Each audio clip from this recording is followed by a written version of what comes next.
중국 윈난성, 초대형 홍수의 초토화되다.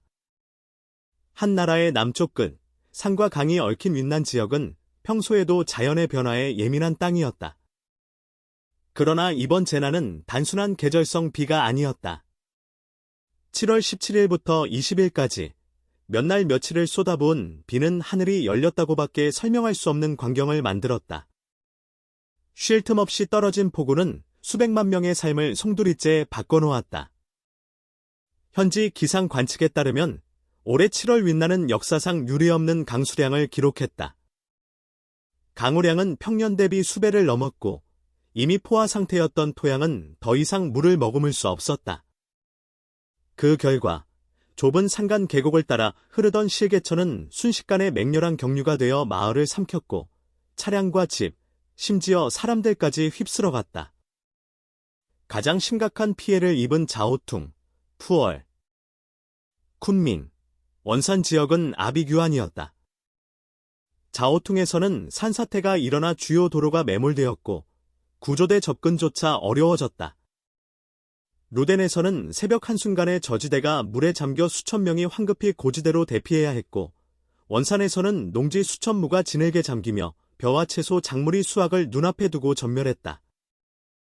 농민들은 자신이 1년간 흘린 땀이 수시간 만에 무너지는 모습을 그저 망연히 바라볼 수밖에 없었다. 푸얼에서는 산속을 따라 흐르던 강이 제방을 넘으며 연쇄적인 급류가 발생했다. 다리가 유실되었고 마을 간 연결은 끊겼다. 구조대는 드론과 도보로 물자를 전달했고 밤을 새워 임시 다리를 만들었다. 이 모든 현장은 단순한 기상이변이 아니라 인간이 겪는 재난 그 자체였다. 도시도 예외는 아니었다.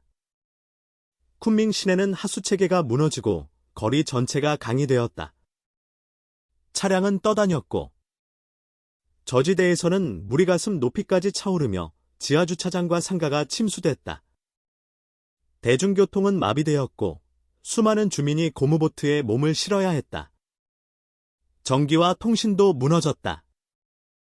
자오퉁, 원산 등지에서는 변전소가 물에 잠겨 수일째 복구되지 못했고 산간 지역의 통신은 휴대용 중계소로 간신히 연결되었다. 이 모든 상황은 단순한 기후 문제로 보기 어렵다. 물론 폭우는 자연의 일이지만 대비와 대응은 인간의 몫이다.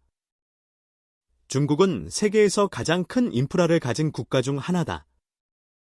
도로, 철도, 전력망 모두 세계 최고 수준이다. 그러나 재난 대응에 있어서는 반복되는 문제들이 있다. 지난 2021년 허난성 정저우의 지하철 침수 참사, 2023년 베이징 외곽의 산사태, 그리고 지금의 윈난. 항상 후속 대응은 빠르지만 사전 대비는 미비하다. 이번 홍수에 대해 정부는 2급 재난 경보를 발령했고 구조대를 긴급 투입했다. 하지만 이미 수천 가구가 삶의 터전을 잃은 뒤였다. 어떤 주민은 경보만 있고 대피는 없었다고 비판한다. 이 모든 피해를 단지 기상이변 탓으로 돌리기엔 정부의 사전 대비 부족과 경보체계 부실도 무시할 수 없다. 하지만 그 와중에도 감동적인 장면은 존재한다.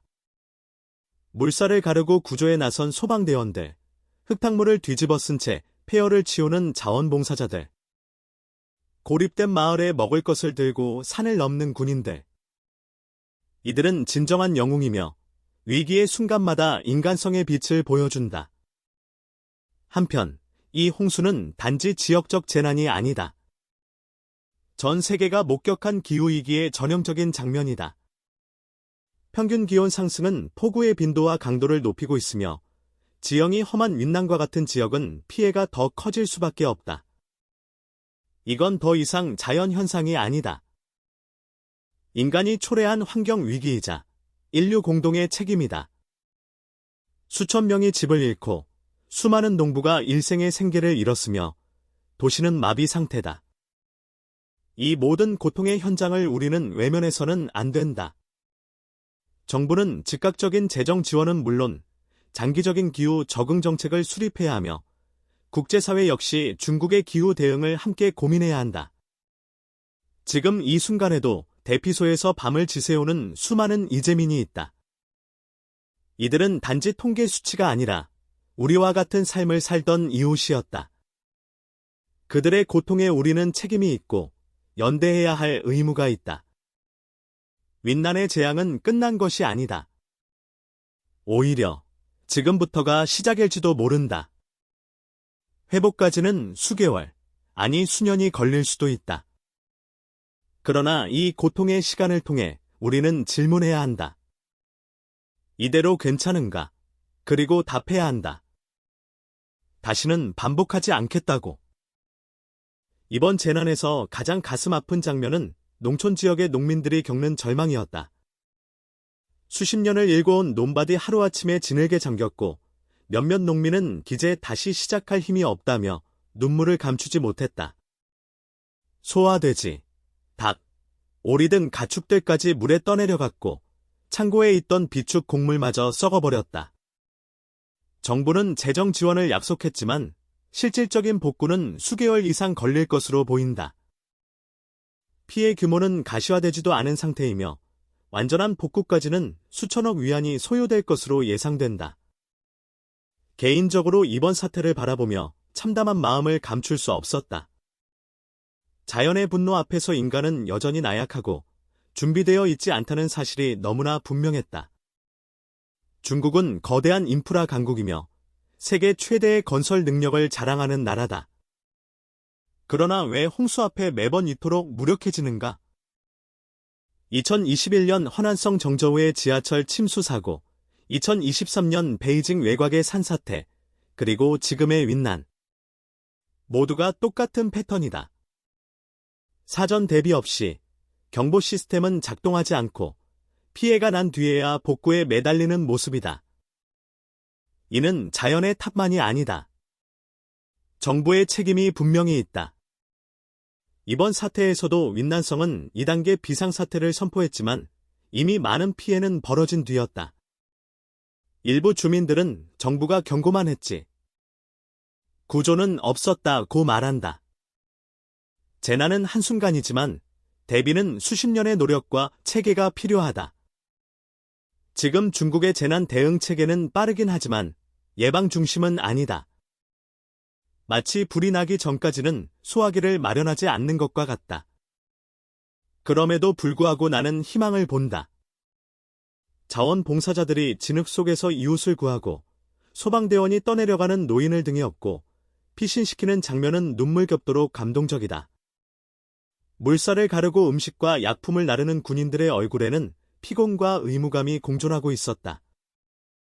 이처럼 위기의 순간마다 드러나는 인간의 따뜻함은 우리가 이 재난을 이겨낼 수 있다는 믿음을 준다.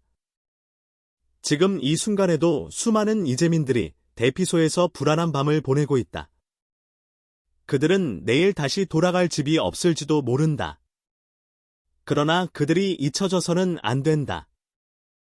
정부는 재정 지원뿐 아니라 근본적인 대책을 마련해야 하며 세계는 이 사태를 남의 일이 아닌 기후위기 시대의 공동과제로 인식해야 한다. 이번 윈난의 홍수는 단지 지역적 재난이 아니다. 그것은 우리 모두에게 보내는 경고다. 더 이상 늦기 전에 우리는 행동해야 한다. 자연을 두려워하기 전에 자연과 공존할 방법을 진지하게 고민해야 할 때다. 그리고 무엇보다 고통받는 이들을 위한 우리의 연대는 멈춰선 안 된다.